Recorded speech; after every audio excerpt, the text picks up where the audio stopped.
karon no natay XRM FI 125. So anay tabo ri ani. Wala ni siya minor. Magpalong-palong ni siya. Karon ang gibuhat sa nagkuan ani, kay nagsigi naman siya sakit. Kaning sa ilalom ani, kani makita mo diya og nut niya na siya screw. Nagtuo man to tong dati na nagkilabot ani nga minor ni siya. So dili ni siya minor no, kani makita na to ni dire kana dili na siya minor. Stopper na siya aning kuan. Yan throttle body niya. So stopper lang ni siya no. So ang ilang gibuhat, ilang ni gitasan kay para musaka daw ang minor, mo ni saka ni hangad ni siya. Karon na nahitabo kaning TPS nayabag nagpinakalit. So di na siya muhatag og minor. Nabuhalos nabuang na ang TPS niya. Karon ato siyang gi reset ang TPS. So una ato siyang gi-erase tong dati niyang mga error, gi-erase na to. Pagkauman gi-reset na to ang TPS. So iyon na to siya.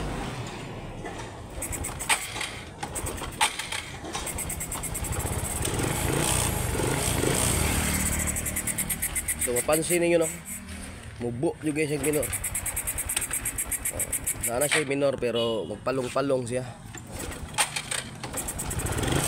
Pero kung makainit siya, magawa siya minor. Ang purpose aning nut nasa likod ani, kani. Makita niyo na kana naglingin naglingin. Stopper na siya, dili na siya minor, stopper lang na siya. Pag inyo na ang tasan, ang may tabuan na niya, mabuang yung TPS. So mabuang ninyo ang TPS no. Wala na siya kasabot unsa iyang ilabay dito sa imong ECU. So karon ang atong gibuhat, nag-ilista og bagong TPS. So mo ni bagong TPS, mo ni ang atong gitao dron. So karon atong paandaron, tan-awon nato ang iyang minor. Di daw boss, paandara daw. Ayaw na pugi. Sige. So, na no? Na siya minor. Kaya nag-ilis na taog bagong TPS. Ato na siyang gireset kaganina ning TPS niya pero wala gyapon siya naitabo. So sa ato pa na naging problema niya ang TPS. So karon, nag-ilis tag bago, karon na siya minor. So okay na atong XRM. Kasunod ayaw ninyo hilapti dire. Ana, ayaw ninyo na hilapti. Dili man na minor.